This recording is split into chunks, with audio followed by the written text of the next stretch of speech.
Right, morning guys, got a whole new topic for you today. Okay, so we're going to start looking at gradient. Right, this is eventually going to tie in with Pythagoras because it's all to do with lines, and eventually you see how it connects to triangles, but we're just going to focus on the gradient just now. So the technical definition of gradient is how much something slopes, okay? So it's basically how flat it is or how kind of vertical it is. So we've got a line here. So in the most basic senses, what we need two kind of dimensions of this line, okay? And what we need is basically a vertical distance.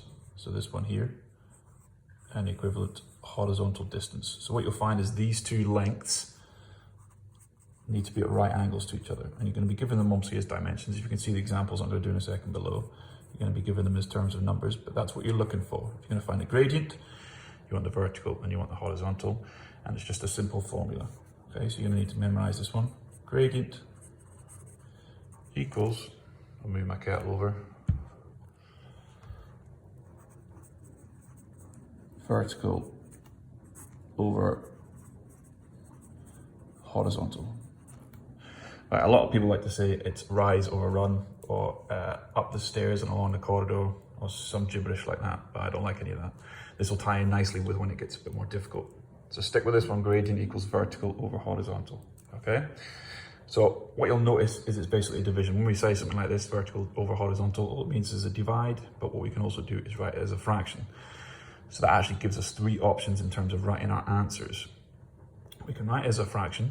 If we then divide that fraction, that will give us a decimal. And obviously if we're dealing with fractions and decimals, we can also write it as a percentage. What you've got to be careful of is what the question asks you for. And this then leads us into something else, and it might be a comparison. It might be a comparison between different fractions, decimals, and percentages. So this links us back to actually changing between the three different types. Okay, so I'm going to look at them briefly below as well. Okay, so these are just simple examples. I'll take you through them one at a time. So the first one, we've got this line here, okay? And what we know about this line is it's kind of 3 up from the horizontal, which is 10 meters. So if we're going to find our gradient, it's that same formula. It's vertical over horizontal. So in this case, it's the vertical length divided by the horizontal length, which is 10. Right, that's fine. If we want to leave the answer like that, that's fine. 3 over 10 would get us the marks unless it asks specifically for something else. So if we're going to change this to a decimal, all that we need to do is do 3 divided by 10. Okay, you can stick that in your calculator, but just bear in mind that some of these questions you'd have to do without a calculator. But 3 divided by 10 is 3 over 10, obviously. Remember, check your button there. It's 0.3. Okay. Right, so that's it as a fraction, that's it as a decimal, and as a percentage, okay, all that is, if we take the decimal, 0.3, we times it by 100, we can write it as a percentage, okay? So each time you're not gonna have to do this, you're not gonna have to write all 3 versions, it just depends on what the question asks you for. This one's fine, and I generally just stick with this one, but just look out for these 2 versions as well, okay? So for the second question, similar kind of idea, okay, the gradient equals that rise, okay, that vertical divided by the horizontal, okay? So just 10 divided by 4. Right, the problem we have here is that we wouldn't get the marks if we left it like this, okay? So the problem with this, although it's a fraction, it's not in its simplest form, okay? So the last one, the 3 over 10 was in its simplest form, but 10 over 4 is not in its simplest form.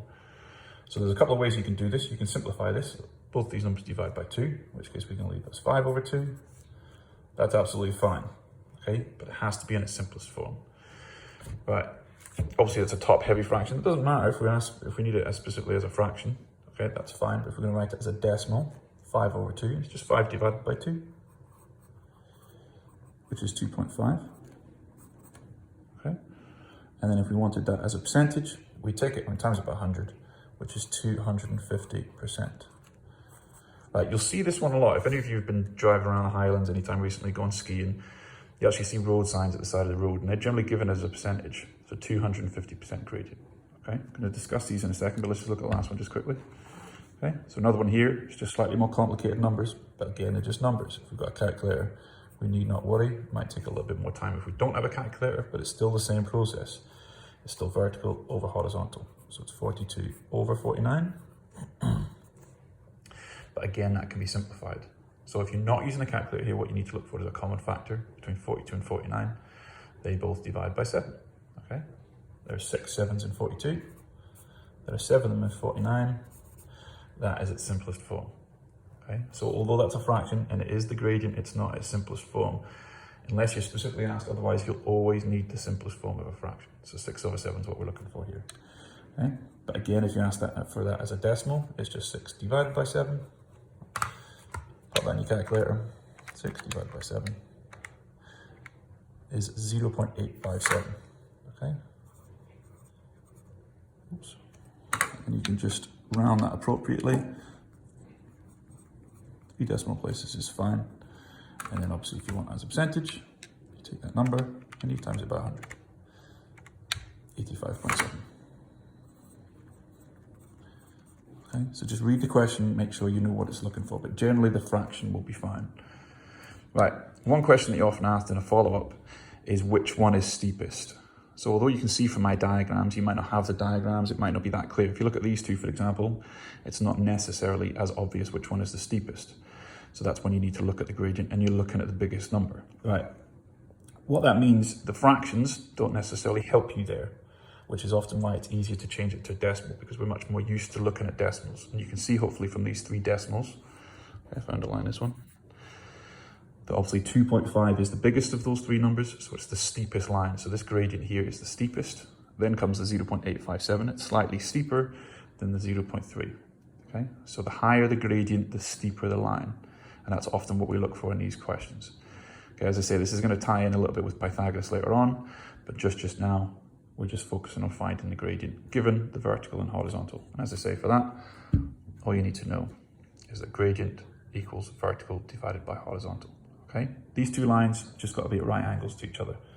As I say, you can start to see why this might link into Pythagoras, because basically we have a right angle triangle.